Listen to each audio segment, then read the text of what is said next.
बांधवांसाठी आरोग्य शिबिर यशस्वीरित्या संपन्न।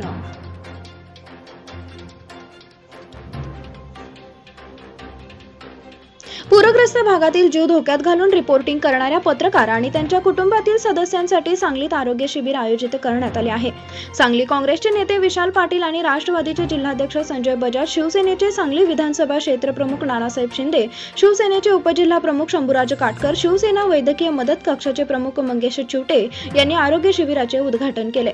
डॉक्टर श्रीकांत शिंदे फाउंडेशन, आरोग्य राज्यमंत्री राजेंद्र पाटील यड्रावकर सोशल फाउंडेशन तथा शिवसेना वैद्यकीय मदत कक्ष, सेवा सदन, लाईफलाईन, सांगली जिल्हा मराठी पत्रकार संघटना आणि वृत्तवाहिनी पत्रकार संघटना यांच्या संयुक्तपणे हा उपक्रम राबवण्यात आला। शिवसेने नेते तथा राज्याचे नगरविकास मंत्री एकनाथ शिंदे आणि खासदार डॉक्टर श्रीकांत शिंदे यांच्या सूचनेनुसार आरोग्य शिबिराचे आयोजन करण्यात आले होते। Doctor JB. Bhor sir Thane यांच्या नेतृत्वाखालील डॉक्टर आशिष बच्चे, डॉक्टर विनोद वाकडे, डॉक्टर मुरसळ सर यांचे वैद्यकीय सेवा सदन मधील डॉक्टर सिमरन मुजावर, डॉक्टर प्रथमेश इंगळे आणि विद्या पवार यांच्या पथकाने पत्रकारांची टीव्ही आरोग्य तपासणी केली। यात प्रामुख्याने पूरग्रस्त भागात रिपोर्टिंग केलेल्या पत्रकार बांधवांनी टीटी धनुर्वात इंजेक्शन देण्यात आले। लेप्टोस्पायरोसिसचा धोका उद्भवू नये म्हणून प्रतिबंधात्मक उपाय म्हणून डॉक्सक्लाइनिंग औषध वाटप करण्यात आली। रक्तदाब किंवा मधुमेह असणाऱ्या पत्रकार बांधवांना एमडीपिन आणि ग्लायकोमेट्रोफिन औषध वाटप करण्यात आली। रक्तांची तपासणी, मधुमेह आणि ईसीजी तपासणी करण्यात आली। सांगली जिल्हा मराठी पत्रकार संघटनेच्या पत्रकार भवन मध्ये हे आरोग्य शिबिर घेण्यात आले। यावेळी महाराष्ट्र राज्य पत्रकार संघटनेचे राज्य संघटक संजय भोकरे, माजी राज्याध्यक्ष गणेश जोशी, संपादक हनुमंत मोहिते, सुभाष खराडे, प्रकाश कांबळे, वृत्तवाहिनी पत्रकार संघटनेचे जिल्हाध्यक्ष रवींद्र कांबळे, दैनिक लोकसत्ताचे दिगंबर शिंदे उपस्थित होते।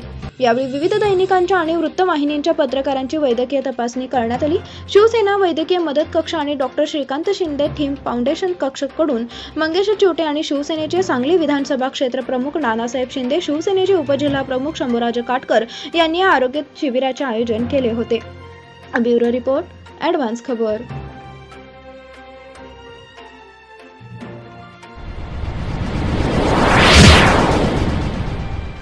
पूरग्रस्तांना निकृष्ट धान्याचे वाटप, सर्वपक्षीय कृती समितीचे साखळकर यांचा आरोप। सांगली जिल्हा पुरवठा विभागामार्फत पूरग्रस्तांना देण्यात येणारे धान्य अत्यंत निकृष्ट दर्जाचे आहे। परिणामी याने नागरिकांच्या आरोग्याला धोका निर्माण झाला आहे। यातून काही दुर्दैवी घटना घडल्यास जबाबदार कोण, असा सवाल सर्वपक्षीय कृती समितीचे निमंत्रक सतीश साखळकर यांनी केला आहे। तसेच मुख्यमंत्री उद्धव ठाकरे, पालकमंत्री जयंत पाटील, कृषी राज्यमंत्री डॉक्टर विश्वजित कदम यांच्याकडे याबाबत तक्रार दाखल केल्याने त्यांनी सांगितले। ते म्हणाले, काही दिवसांपासून पूरग्रस्त लोकांना पुरवठा विभागामार्फत तांदूळ, गहू वाटप करण्यात येत आहे, मात्र बहुसंख्य ठिकाणी हे धान्य निकृष्ट दर्जाचे आहे। कोणीही हे धान्य हातात घेऊन पाहिल्यास त्याचा दर्जा लक्षात येईल, मात्र प्रशासनाला हे कसे दिसत नाही। कोरोना महापुरामुळे हे धान्य खाण्याशिवाय लोकांसमोर पर्याय नसल्याने ते नाईलाजाने असे धान्य खात आहेत, मात्र यातून त्यांच्या आरोग्याला धोका निर्माण झाला आहे। पूरग्रस्तांबरोबर शासनाकडून सुरू असणारी चेष्टा थांबवावी, तातडीने चांगल्या दर्जाचे धान्य वाटप तातडीने करावे, अन्यथा तीव्र आंदोलन करू असा इशाराही त्यांनी दिला। जिल्ह्यात वाटप होणारा तांदूळ भंडारा जिल्ह्यातील शेतकऱ्यांकडून आधारभूत किमतीवर खरेदी केलेला आहे। शासन याची खबरदारी करून भरडून यांचे वितरण सर्वत्र करते। मार्चपासून याच तांदळाचे वाटप जिल्ह्यात सुरू आहे। त्याचा दर्जा चांगला आहे, केवळ पॉलिश न केल्याने तो लालसर दिसतो। गहूही किडका कुचका नाही, त्याचा दर्जाही चांगला आहे। एखादे पोते खराब आल्यास बाजूला ठेवण्याच्या सूचनाही स्वस्त धान्य दुकानदारांना दिलेल्या आहेत। ब्युरो रिपोर्ट, ॲडव्हान्स खबर।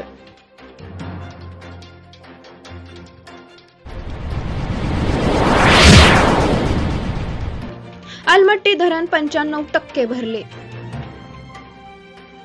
गेल्या 4 दिवसापासून अलमट्टी धरणात पाणी अडवण्यास सुरुवात झाल्याने आता अलमट्टी धरण 95% भरले आहे। रविवारी या धरणामध्ये 116.87 टीएमसी पाणी साठा झाला आहे।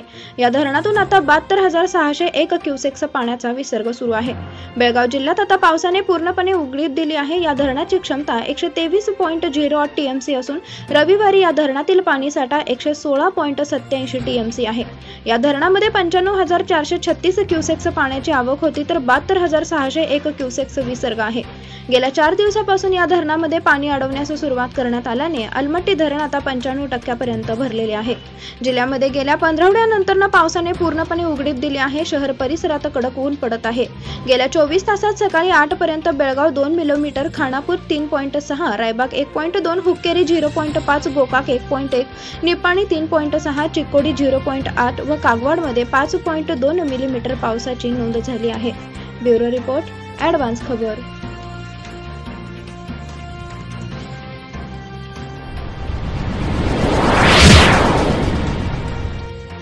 पुणे सातारा टोल नाक्याची चौकशी करण्याची परवानगी द्या, सीबीआयचं ठाकरे सरकारला पत्र। पुणे सातारा मार्गावरील रिलायन्स इन्फ्रास्ट्रक्चर्सकडून जी टोल वसुली केली जात आहे ती बेकायदेशीर व नियमांचं उल्लंघन करून असल्याची तक्रार आरटीआय कार्यकर्ते प्रवीण वाटेगावकर यांनी सीबीआयकडे केली होती। त्या आधारावर आता सीबीआयने राज्य सरकारला पुणे सातारा टोल नाक्याची चौकशी करण्याची परवानगी द्या असं म्हणत पत्र पाठवलं आहे। 1 जानेवारी 2016 पासून रिलायन्स इन्फ्रास्ट्रक्चर्स पुणे सातारा मार्गावर जी टोल वसुली करत आहे ती बेकायदेशीर आणि नियमांचं उल्लंघन करून आहे। ही वाहन चालकांची फसवणूक असल्याची तक्रार घेऊन आम्ही सीबीआयकडे गेलो होतो। सीबीआयने त्यावर प्राथमिक चौकशी केली। नियमात बदल झाल्याने सीबीआयने गुन्हा नोंद करण्यासाठी राज्य सरकारची परवानगी मागितली आहे। एवढी मोठी फसवणूक इतक्या महिन्यांपासून चालू असताना गेल्या 2 ते 3 महिन्यांपासून राज्य सरकार सीबीआयला परवानगी न देता अडून बसला आहे, अशी माहिती आरटीआय कार्यकर्ते प्रवीण वाटेगावकर यांनी एबीपी माझाशी बोलताना दिली आहे। तर प्रवीण वाटेगावकर यांनी सीबीआयकडे केलेल्या तक्रारीच्या आधारावर सीबीआयने ठाकरे सरकारला परवानगीसाठी पत्र लिहिलं आहे। या रस्त्यावरील टोल थांबवण्याची मागणीही सातत्याने करण्यात येत आहे।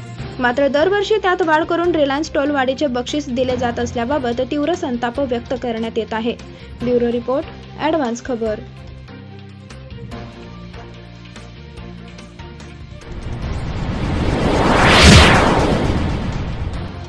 वैराटगडाच्या पायथ्याला बेकायदेशीर उत्खनन। वाई तालुक्यातील ऐतिहासिक पुरातन वैराटगडाच्या पायथ्याशी कडेगाव, व्यावळी, पुनर्वसन, व्याजवाडी व मालसुरे वाडींच्या हद्दीत धनिकांनी मोठ्या प्रमाणात बेकायदेशीर उत्खनन सुरू केलं आहे। त्यामुळे निसर्गाची हानी होऊन तालुक्याचा सांस्कृतिक व ऐतिहासिक ठेवा नष्ट होत चालला आहे। याची तातडीने चौकशी करून बेकायदेशीर उत्खनन थांबवण्यात यावे, तसेच दोषींवर तात्काळ कारवाई करण्यात यावी, अन्यथा वाई रिपब्लिकन पार्टी ऑफ इंडियाच्या वतीने लोकशाही मार्गाने आंदोलन केले जाईल, असा इशारा वाई तालुका अध्यक्ष श्रीकांत निकालजे यांनी निवेदनाद्वारे दिला आहे। दरम्यान या संदर्भात वाई तहसीलदार रणजित भोसले यांनाही निवेदन देण्यात आले आहे। वैराटगड हे वाई तालुक्याबरोबरच पायथ्याला असणाऱ्या कडेगाव, व्याळी, पुनर्वसन, व्याजवाडी व मालुसरेवाडी या गावांचे वैभव आहे। पायथ्यालगत गावातील ग्रामस्थ अनेक सामाजिक संस्था गडांवर विविध सामाजिक उपक्रमांच्या माध्यमातून वैराटगडचा सांस्कृतिक व ऐतिहासिक ठेवा जतन करत आहेत। या ठिकाणी अनेक पर्यटक भेटीला येत असतात, परंतु काही धनिकांनी वाई तालुक्यातील ऐतिहासिक ठेवा जेसीबी व पोकलेनच्या सहाय्याने ठेचून काढण्याचे काम करत आहेत। डोंगराच्या पायथ्याला होत असलेले उत्खनन हे भविष्यात भूस्खलनासाठी कारणीभूत ठरू शकते। त्यामुळे महसूल विभागाने वैराटगडाच्या पायथ्याला होत असलेले बेकायदेशीर उत्खनन तात्काळ थांबवून संबंधितांवर कठोर कारवाई करावी, अशी मागणी पक्षाच्या वतीने तहसीलदार रणजित भोसले यांच्याकडे करण्यात आली आहे। यावेळी महाराष्ट्र प्रदेश युवक उपाध्यक्ष स्वप्नील गायकवाड, तालुका अध्यक्ष श्रीकांत निकालजे, शहर उपाध्यक्ष बाजीगर इनामदार रमेश मिसाळ, सागर शिंदे, सूर्यकांत गायकवाड, अनिल सनस व पक्षाचे कार्यकर्ते उपस्थित होते। ब्युरो रिपोर्ट, ॲडव्हान्स खबर।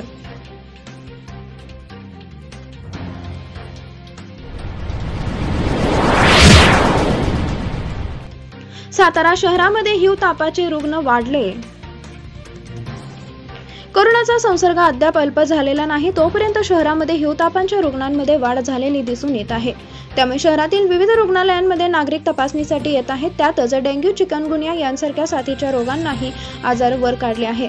याविषयी आरोग्य विभागाच्या वतीने शहरामध्ये जनजागृती करण्यात येत आहे। डेंग्यूचे रुग्ण आढळणाऱ्या भागांची पाहणी हिवताप अधिकारी अश्विनी जंगम यांनी केली आहे। नव्याने आलेल्या झिका विषाणूचा धोका वाढला असून पुण्यामध्ये त्याचा पहिला रुग्ण आढळून आला आहे। त्यामुळे सातारा आरोग्य विभाग सतर्क झाला आहे। नागरिकांनीही स्वतःचे घर आणि परिसर यांची स्वच्छता ठेवावी, असे आवाहन आरोग्य विभागाच्या वतीने करण्यात आले आहे। कोरोना रुग्णांची संख्या आटोक्यात येत नसताना आता डेंग्यू, चिकनगुनिया, हिवताप यांसारख्या आजारांचा संसर्ग वाढत आहे। याचे मुख्य कारण परिसरातील अस्वच्छता हेच आहे। शहरातील विविध भागांमध्ये सध्या कचऱ्याचे ढीग साठले आहेत। यात कचऱ्याची योग्य विल्हेवाट लावणे आवश्यक आहे। याकडे पालिका, संबंधित अधिकारी आणि कर्मचारी यांनी गांभीर्याने पाहणे आवश्यक आहे। ब्युरो रिपोर्ट, ॲडव्हान्स खबर।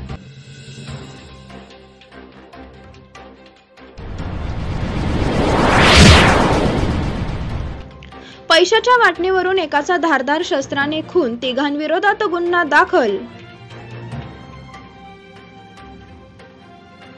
सातारा जिल्ह्यातील फलटण तालुक्यात चोरीच्या मोटारी विकल्यानंतर आलेल्या पैशाच्या वाटणीवरून झालेल्या वादातून एकाचा धारदार शस्त्राने खून झाल्याची घटना घडली आहे. या प्रकरणी तिघांविरोधात फलटण शहर पोलीस ठाण्यात गुन्हा दाखल करण्यात आला आहे. या घटनेत मृताची पत्नी ही गंभीर जखमी झाली आहे. राचुर्या एकनाथ काळे वय वर्ष 29 असे खून झालेल्या व्यक्तीचे नाव असून रोशनी नार्या कांबळे वय वर्ष 23 दोघेही सध्या राहणार बरड तालुका फलटण असे जखमी महिलेचे नाव आहे. संशयित पप्प्या उर्फ शूरवीर पवार एका अनोळखी महिला व एक पुरुष यांच्यावर गुन्हा दाखल झाला आहे. या घटनेची फिर्याद सोमनाथ माणिक मोहिते यांनी दिली आहे. याबाबत अधिक माहिती अशी की फलटण येथील सोमवार पेठ येथे सोमनाथ मोहिते घरी राचुर्या काळे व त्यांची पत्नी रोशनी काळे संशयित पप्प्या हे तिघे जण आले होते. तेथे त्यांनी सोमनाथ यांच्याशी चर्चा केल्यानंतर तेथेच जेवण केले. त्यानंतर ते तिघेही तेथून बाहेर पडले. यानंतर घराबाहेर कोणाचे तरी भांडण सुरू असल्याने त्यांचा आवाज आल्याने सोमनाथ मोहिते यांनी घराबाहेर जाऊन पाहिले असता जेवण करून गेलेल्या तिघांजणांमध्ये भांडण सुरू असल्याचे सोमनाथ यांनी पाहिले. या वादातून चिडून जाऊन पप्प्या पवार यांनी धारदार सुऱ्याने रोशनी काळे हिच्या डोक्यावर वार करून तिला जखमी केले. या हल्ल्यात पत्नी रोशनी जखमी झाल्याचे पाहून राचुर्या काळे हा पप्प्याच्या अंगावर धावून गेला. यावेळी पप्प्याने राचुर्यावर वार करून त्याचा निर्गुण खून केला. या घटनेनंतर याची माहिती मिळताच तात्काळ फलटण पोलिसांना समजतात त्यांनी घटनास्थळी धाव घेतली. त्यानंतर या घटनेची माहिती फिर्यादी सोमनाथ मोहिते यांनी पोलिसात दिली. घटनेची माहिती घेतल्यानंतर अप्पर पोलीस अधीक्षक धीरज पाटील, फलटण DYSP गणेश केंद्रे यांनी तपासाच्या सूचना दिल्या. या प्रकरणाचा अधिक तपास सहाय्यक पोलीस निरीक्षक गायकवाड करत आहेत. ब्युरो रिपोर्ट, ॲडव्हान्स खबर.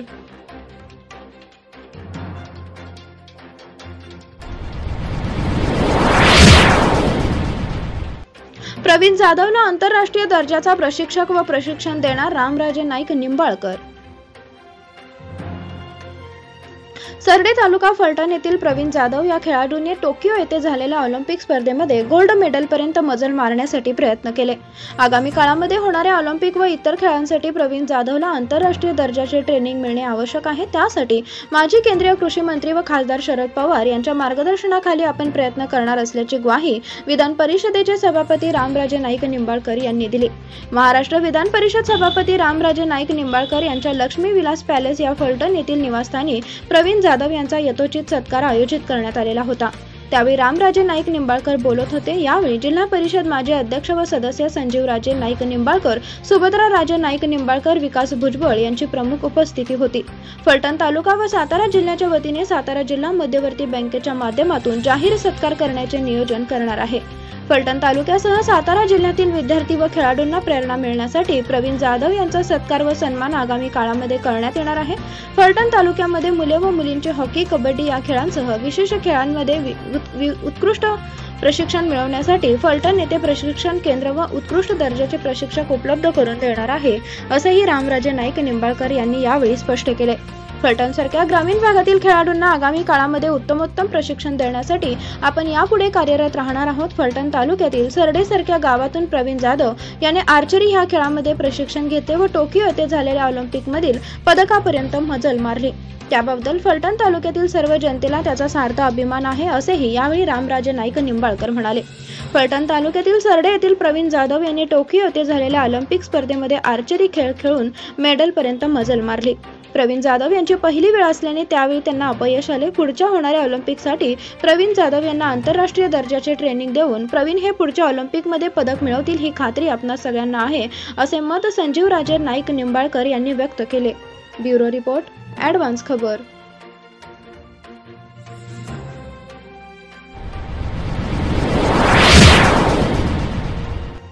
मान बाजार समितीच्या निवडणुकीत जात फॅक्टर ठरला निर्णायक.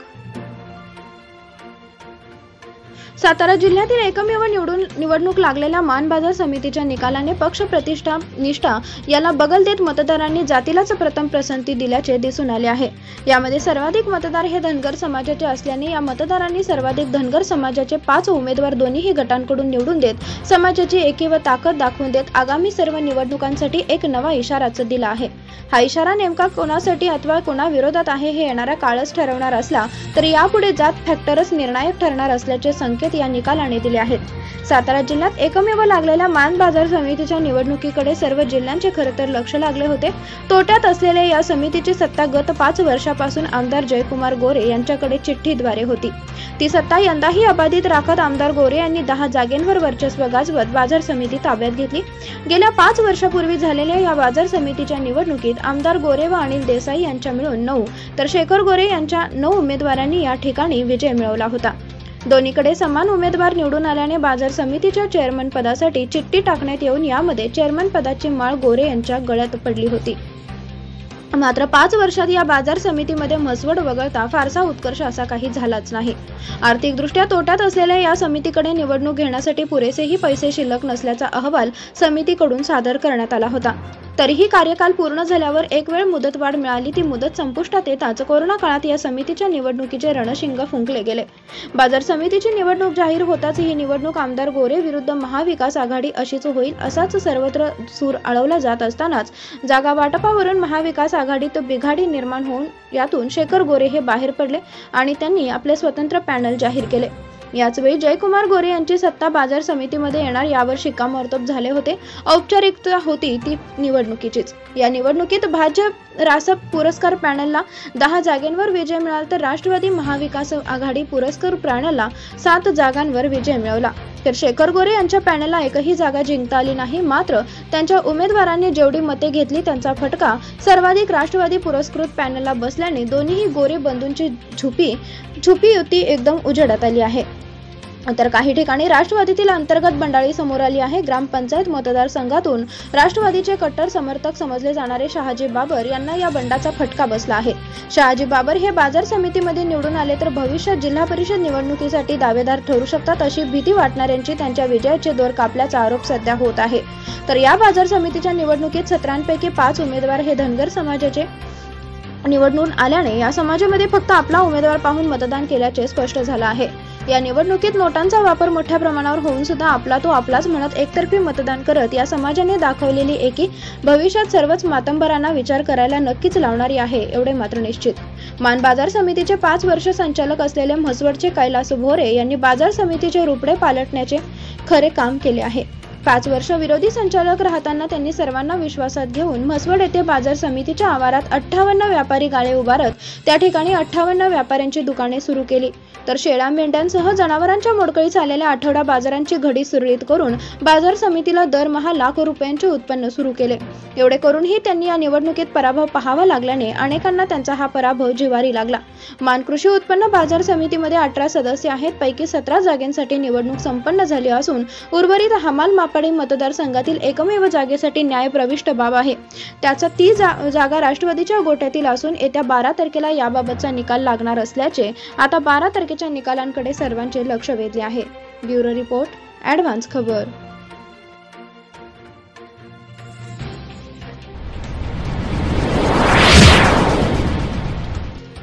उपनगराध्यक्ष मनोज शेंडे यांच्याकडून किल्ले अजिंक्य ताऱ्यांच्या पायथ्याची पाहणी।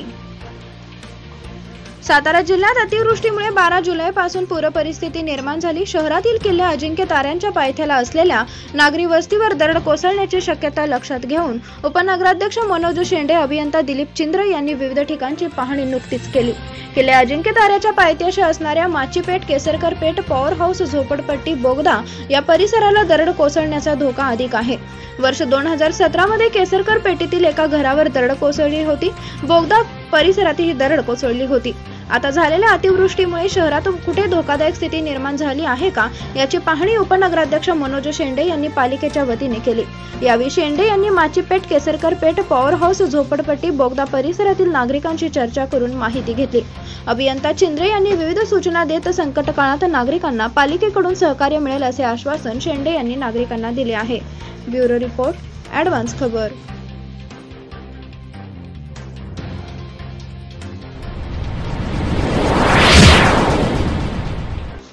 ग्रामविकास अधिकाऱ्याचा मनमानी कारभार, सरपंच, उपसरपंच व सदस्यांची कारवाईची मागणी।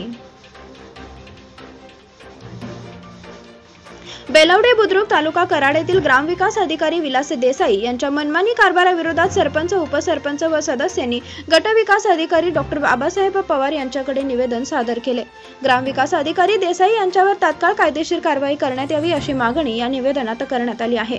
निवेदनात म्हटले आहे की बेलवडे बुद्रुकचे ग्रामविकास अधिकारी विलास देसाई कामावर उपस्थित राहत नाही, त्यांची कामावर येण्याची व जाण्याची वेळ निश्चित नाही, त्यामुळे ग्रामस्थांची कार्यालयीन कामे अपूर्ण आहेत। सरपंच, उपसरपंच व सदस्य यांनी नवीन योजनांबद्दल विचारणा केल्यास याबाबत कोणतीही माहिती देसाई यांच्याकडून दिली जात नाही। मासिक सभेत ठरलेली कामे केली जात नाहीत। सर्वांशी ते उद्धटपणे बोलत आहेत। उपोषणाला बसा, माझं कोणी काही करू शकत नाही असा दम दिला जात आहे। ग्रामपंचायतीमध्ये देसाई यांचा मनमानी कारभार चालू आहे, त्यांच्या विकास कामांवर परिणाम होत आहे, त्यांच्यावर तात्काळ कायदेशीर कारवाई व्हावी अशी मागणी गटविकास अधिकारी यांच्याकडे करण्यात आली आहे। प्रदीप मोहिते यांनी माहितीच्या अधिकारात मागितलेली माहिती देण्यास ते टाळाटाळ करत आहेत। याबाबत मोहिते यांनी उपोषणाचा इशारा दिला। गावातील मोबाईल टॉवरच्या कामाबाबत देसाई यांनी दिलेला ना हरकत दाखला व त्या कामाबाबत संबंधितांनी गटविकास अधिकाऱ्यांकडे देसाई यांच्या विरोधात तक्रार दाखल करून निवेदन सादर केले। ब्युरो रिपोर्ट, ॲडव्हान्स खबर।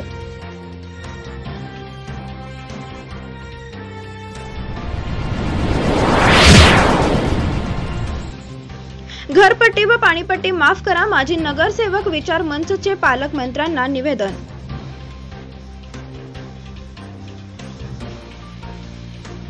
सन 2020-21 या वर्षातील कराड शहरातील मिळकतदारांची घरपट्टी व पाणीपट्टी माफ करावी या मागणीचे निवेदन पालकमंत्री बाळासाहेब पाटील यांना माजी मंचचे अध्यक्ष ॲडव्होकेट सतीश पाटील, उपाध्यक्ष अशोकराव पाटील, सुभाष डुबल, प्रदीप जाधव, नंदकुमार बटाणे, घनश्याम पेंढारकर, दीपक पेंढारकर, हरीश जोशी, आनंदराव लादे, मानसिंगराव पाटील, विजय मुठेकर, उदय हिंगमिरे, प्रमोद वर्णेकर आदी माजी नगरसेवक उपस्थित होते।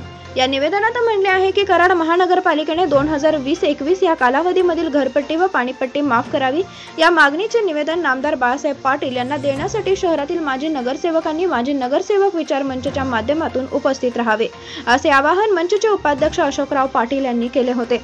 त्यानुसार नामदार बाळासाहेब पाटील यांना निवेदन देण्यात आले। गेली 2 वर्ष लॉकडाऊनमुळे जनतेचे कंबरडे अक्षरशः मोडून पडलेले असताना सर्वांचेच आर्थिक गणित बिघडले आहे, त्यामुळे येथील पालिकेने आकारलेले भरमसाठ घरपट्टी व पाणीपट्टी रद्द व्हावी अशी मागणी जनतेकडून होत आहे। माजी नगरसेवक विचार मंचच्या माध्यमातून हा प्रश्न सोडवण्याचा प्रयत्न शहरातून सुरू आहे। ब्युरो रिपोर्ट, ॲडव्हान्स खबर।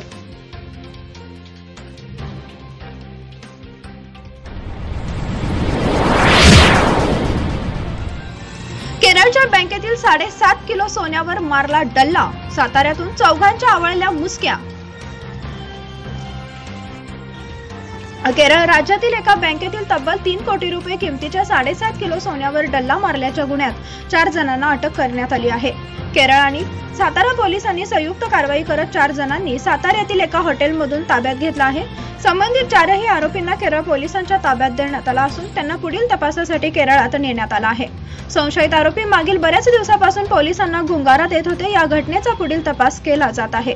काही दिवसापूर्वी केरळातील एका बँकेत मोठी चोरी करण्यात आली आहे। चोरट्यांनी तब्बल बँकेतील 7.5 किलो सोन्यांवरती डल्ला मारला होता। याची बाजारातील किंमत तब्बल 3 कोटीहून अधिक आहे। केरळ पोलिसांकडून तपास सुरू असताना या घटनेचे धागेदोरे नाशिकपर्यंत पोहोचले होते। नाशिक येथील निक जोशी हा या चोरीच्या गुन्ह्यातील मुख्य सूत्रधार असल्याची माहिती समोर आली होती। त्यानंतर केरळ पोलिसांनी आपला तपास नाशिकच्या दिशेने फिरवला, पण आरोपी पोलिसांच्या जाळ्यात काही सापडला नाही। संशयित आरोपी निक जोशी वारंवार आपली जागा बदलून पोलिसांना गुंगारा देत होता, पण गेल्या काही दिवसांपासून आरोपी जोशी हा साताऱ्यात लपून बसल्याची गुप्त माहिती केरळ पोलिसांना मिळाली। या माहितीच्या आधारे केरळ पोलिसात साताऱ्यात दाखल झाले। याची सर्व माहिती सातारा पोलिसांना देण्यात आली। संशयित जोशी हा साताऱ्यातील महामार्गावरील बॉम्बे रेस्टॉरंट चौकातील एका हॉटेलमध्ये आपल्या 2 साथीदारांसह तसेच कोरेगाव तालुक्यातील एका मित्रांसह उभा असल्याची माहिती पोलिसांना मिळाली। त्यानुसार पोलिसांनी संबंधित हॉटेलवर छापा टाकत जोशी आणि त्याच्या सातारा व कोरेगावतील 3 मित्रांना पोलिसांनी ताब्यात घेतलं। ताब्यात घेतल्यानंतर आरोपींची सातारा येथे प्राथमिक चौकशी करण्यात आली। त्यानंतर सातारा पोलिसांनी चौघांना केरळ पोलिसांच्या ताब्यात दिला आहे। पोलिसांनी आरोपींकडून एक महागडी 4-चाकी गाडी देखील जप्त केली आहे। या घटनेचा तपास पुढील केरळ पोलीस करत आहेत। ब्युरो रिपोर्ट, ॲडव्हान्स खबर।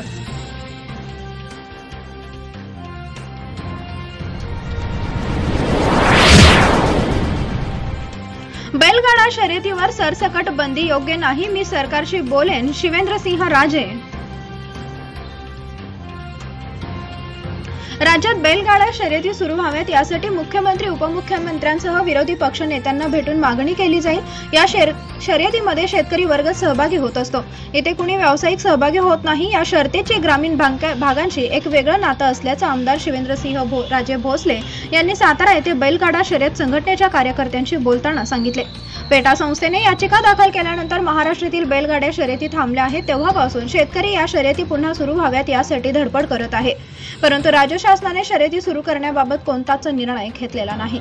त्यामुळे बैलगाडी शर्यत संघटना आता आक्रमक झाली आहे। या शर्यती सुरू कराव्यात अशी मागणी सातारा जावळीमधील बैलगाडा शर्यत संघटनेच्या माध्यमातून आमदार शिवेंद्रसिंह राजे भोसले यांना निवेदनाच्या माध्यमातून करण्यात आले। त्यावेळी सातारा येथील निवासस्थानी आमदार शिवेंद्रसिंह राजे भोसले यांनी संघटनेच्या पदाधिकाऱ्यांना हा प्रश्न सरकार दरबारी मांडला जाईल असे आश्वासित केले। यावेळी आमदार भोसले म्हणाले, पूर्वी बैलगाडा शर्यती होत असे।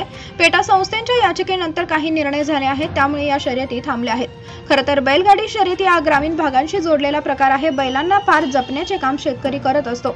शेतकऱ्यांची मुले अशा शर्यतीमध्ये भाग घेतात, त्यामुळे शेतकरी वर्ग बैलांना आपल्या मुलाप्रमाणेच वाढवतो, तो काही बैलावर अमानुष अत्याचार करत नाही। बैलगाडी शर्यत ही मनोरंजनाची गोष्ट आहे। यात्रांमध्ये जसा तमाशा होतो तसेच या शर्यती होतात। हजारो लोक बैलगाडी शर्यती पाहायला यायचे हे एक आकर्षण असते। या ठिकाणी बक्षीस लावलेली जात। सगळीकडे बैलावर अत्याचार होतो असं नाही, कुठेतरी एखादी घटना घडली असेल, पण सरसकट शर्यतीवर बंदी लागू करणे हे योग्य नाही। सर्वोच्च न्यायालयात याबाबत सुनावणी होईलच, पण बैलगाडा शर्यत सुरू करण्यासाठी मी मुख्यमंत्री उद्धव ठाकरे, उपमुख्यमंत्री अजित पवार आणि विरोधी पक्ष नेत्यांची भेट घेणार असं आमदार शिवेंद्रसिंह राजे यांनी नमूद केले। ब्युरो रिपोर्ट, ॲडव्हान्स खबर।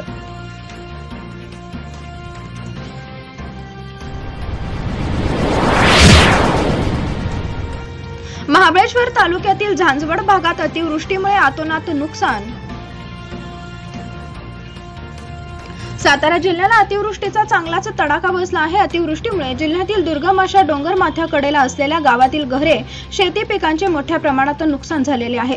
महाबळेश्वर तालुक्यातील दुर्गम भागातील झांजवड गावांसह इतर भागात पडलेल्या मुसळधार पावसामुळे शेतीचे मोठ्या प्रमाणात नुकसान झाले। या ठिकाणी आल्यास विदारक परिस्थिती पाहायला मिळत असून शासनाने तात्काळ पुनर्वसन करून नुकसान भरपाई द्यावी अशी मागणी येथील ग्रामस्थांनी केली आहे। महाबळेश्वर तालुक्यातील डोंगर भागात असणाऱ्या झांजवड गावास 22 जुलै दरम्यान झालेल्या पावसामुळे मोठा फटका बसला। या पावसामुळे या गाव परिसरातील शेतींच्या जमिनी वाहून गेल्या असून पिकांचेही नुकसान झाले आहे।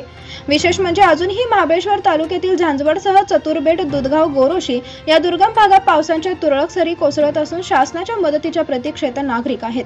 अतिवृष्टीमुळे या ठिकाणच्या रस्त्यावर अनेक ठिकाणी दरडी कोसळल्या असून अनेक ठिकाणी रस्ते, पूल वाहून गेले आहेत। डोंगरातून आलेल्या पुराच्या पाण्यामुळे परिसरातील शेतींचे मोठे नुकसान झाले आहे। डोंगराळ भागात असणारी अनेक घरे खचल्यामुळे या ठिकाणी ग्रामस्थांचे राहणे मुश्किल झाले आहे। सध्या या भागातील ग्रामस्थांकडून पुनर्वसन तसेच झालेल्या नुकसानीबाबत शासनाने तात्काळ मदत करावी अशी मागणी करण्यात आली आहे। झांजवड परिसरातील डोंगर खचल्यामुळे या ठिकाणी विदारक परिस्थिती निर्माण झालेली आहे। ब्युरो रिपोर्ट, ॲडव्हान्स खबर।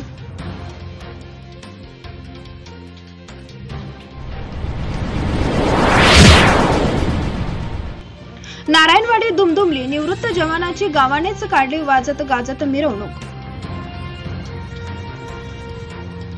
फुलांनी सजवलेली बैलगाडी, जीप, घोडे, घरासमोर रांगोळ्यांच्या पायघड्या, फटाक्यांची आतषबाजी, औक्षण फुलांचा वर्षाव, ढोल ताशांचा गजर आणि भारत माता की जयच्या निनादात अशा आगळ्या वेगळ्या वातावरणाने नारायणवाडी दुमदुमली।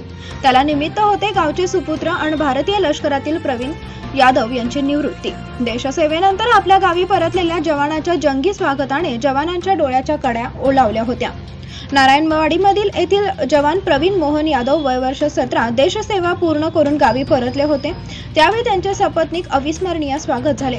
शेतकऱ्यांच्या कुटुंबात जन्मलेले श्री यादव यांना लहानपणापासून सैन्याचे वेड होते। मेहनतीसह जिद्दीने ते 2004 मध्ये आर्मीमध्ये भरती झाले। त्यांचा देशसेवेचा प्रवास सुरू झाला। पश्चिम बंगाल, आसाम, जम्मू काश्मीर, सिक्कीम, अरुणाचल प्रदेश सहित सियाचीनला देशसेवा केली। मृत्यूच्या दाढेतून परत आले तो क्षण आजही आठवला तरी अंगावर शहारे येतात, पण त्या प्रसंगांना सामोरे जात भारत मातेचे रक्षण करणे हेच अंतिम होते।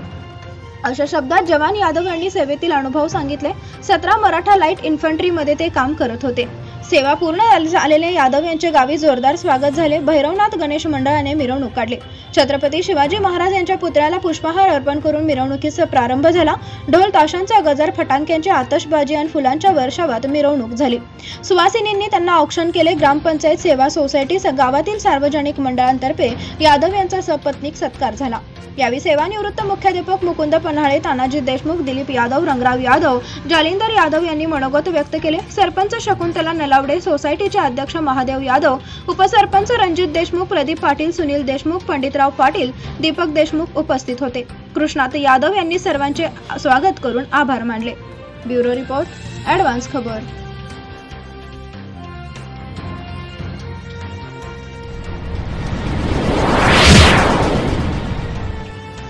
महापुरात विंग येरवळे घारेवाडी पाणी योजना जमीनदोस्त।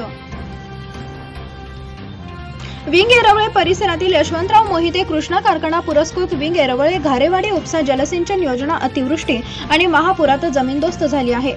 शासनाने या नुकसानीची तत्काळ दखल घेऊन योजनेच्या दुरुस्तीसाठी तत्काळ मदत उपलब्ध करून द्यावी अशी मागणी कृष्णा कारखान्याचे संचालक व विंगचे माजी सरपंच बबनराव शिंदे यांनी केली। कोयना आणि वांग नदीच्या प्रीती संगमावर येरवळे येथे ही जलसिंचन योजना 1985 साली सुरू करण्यात आली। कोयना आणि वांग नदीच्या प्रीती संगमावर येरवळे येथे ही जलसिंचन योजना 1985 रोजी सुरू करण्यात आली। सुमारे 1200 एकराहून अधिक क्षेत्र या योजनेतून ओलिताखाली येते। त्यातून विंग परिसरातील 5000हून अधिक शेतकऱ्यांना त्याचा लाभ होतो। 2 वर्षापूर्वीपर्यंत याच योजनेतून विंगच्या नळ पाणी पुरवठा योजनेला पाणी पुरवठा होत होता। अतिवृष्टीसह कोयना वांग नद्यांना आलेल्या महापुरांचा मोठा फटका या योजनेला बसला। त्यामध्ये विहिरी जॅकवेल गाळाने भरली असून योजनेच्या मोटारी आणि शेड वाहून गेले आहेत। पाईपलाईनचेही मोठे नुकसान झाले। कारखान्याच्या माध्यमातून ही योजना साकारली असली तरी आज योजनेचा संचित तोटा काही कोटींच्या घरात आहे। त्यामुळे आधीच तोट्यात असणाऱ्या या संस्थेला अस्मानी संकटालाही सामोरे जावे लागले आहे। शेतकऱ्यांच्या हितांचा विचार करता ही योजना लवकरात लवकर दुरुस्त होण्यासाठी शासनाने त्वरित मदत द्यावी अशी मागणी श्री शिंदे यांनी केली आहे। ब्युरो रिपोर्ट, ॲडव्हान्स खबर।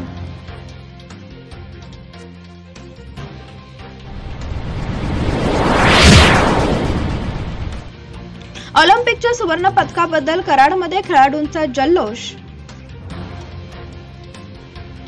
टोकियो ऑलिम्पिक स्पर्धेत नीरज चोप्रा या भारताला सुवर्ण पदक मिळवून दिले। त्याबद्दल खेळाडूंनी जल्लोष करत मिठाई वाटून आनंद व्यक्त केला। यावेळी जोरदार घोषणाबाजीही करण्यात आली। टोकियो ऑलिम्पिक स्पर्धेत भालाफेकीत नीरज चोप्रा यांनी भारताला सुवर्ण पदक मिळवून दिले। त्याबद्दल येथील ॲथलेटिक्स असोसिएशन व खेळाडूंच्या वतीने येथील चावडी चौकात आनंदोत्सव साजरा केला। यावेळी वंदे मातरम, भारत माता की जय या घोषणांनी सारा परिसर दणाणून गेला। यावेळी शहरातील नागरिकांना मिठाईचेही खेळाडूंनी वाटप केले।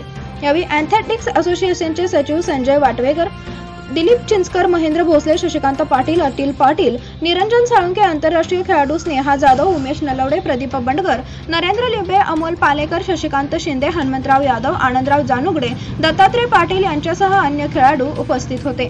ब्युरो रिपोर्ट, ॲडव्हान्स खबर।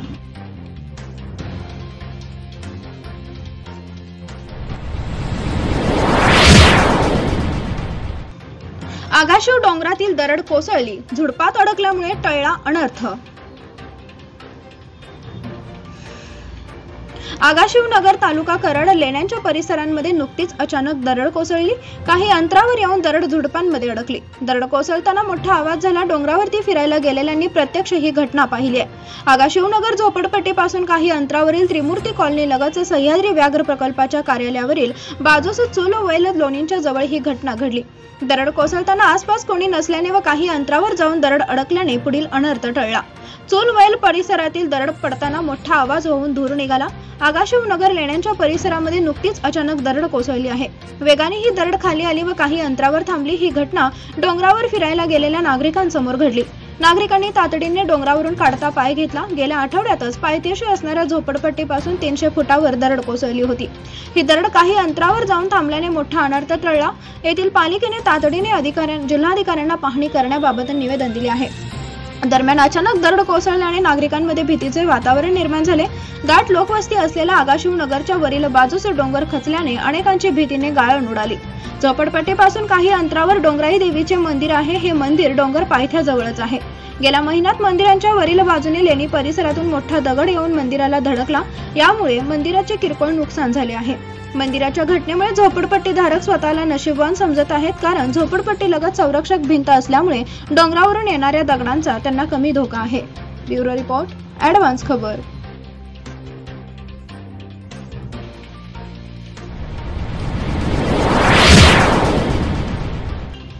आमदार शिवेंद्रसिंह राजेंनी नांदगणे गावचा सोडवला पाणी प्रश्न, स्वखर्चाने दिली मोटार आणि इतर साहित्य, ग्रामस्थांनी मानले आभार. अतिवृष्टीमुळे वेण्णा नदीला पूर आल्याने नांदगणे गावाला पाणी पुरवठा करणाऱ्या विहिरीतील मोटार, पाईपलाईन आदी सर्व साहित्य वाहून गेले. यामुळे नांदगणे ग्रामस्थांना पाणी टंचाईचा सामना करावा लागत होता. ही बाब निदर्शनास येताच आमदार श्रीमंत छत्रपती शिवेंद्रसिंह राजे भोसले यांनी विद्युत मोटार, पाईपलाईन, स्टार्टर आदी सर्व साहित्य स्वखर्चाने उपलब्ध करून दिले. यामुळे नांदगणे गावचाही पाणी प्रश्न सुटला. पाणी प्रश्न सोडवल्याबद्दल नांदगणेंच्या ग्रामस्थांनी आमदार शिवेंद्रसिंह राजेंचे आभार मानले. जावली तालुक्याला अतिवृष्टीचा मोठा फटका बसला असून अतोनात नुकसान झाले आहे. अतिवृष्टीमुळे वेण्णा नदीला पूर आल्याने नांदगणे गावाला पाणी पुरवठा करणारी पाईपलाईन, मोटार आदी साहित्य वाहून गेले आणि ग्रामस्थांवर पाण्याचे संकट ओढवले. हे समजताच आमदार श्रीमंत छत्रपती शिवेंद्रसिंह राजे भोसले यांनी स्वखर्चाने मोटार, पाईपलाईन, केबल, स्टार्टर आदी सर्व साहित्य उपलब्ध करून ग्रामस्थांकडे सुपूर्द केले. यावेळी ज्ञानदेव रांजणे यांच्यासह नांदगणेचे सरपंच रवींद्र कारंजकर, नारायण दळवी, जगन्नाथ दळवी, सीताराम शेलार, सुनील दळवी, मारुती दळवी आणि ग्रामस्थ उपस्थित होते. आसमानी संकटावर मात करून जावळीतील जनजीवन सुरळीत करण्यासाठी आमदार शिवेंद्रसिंह राजेंचे अथक प्रयत्न सुरू आहेत. जिथे गरज भासेल तिथे स्वखर्चाने मदत करून आमदार शिवेंद्रसिंह राजे जावलीकरांच्या पाठीशी भक्कमपणे उभे आहेत.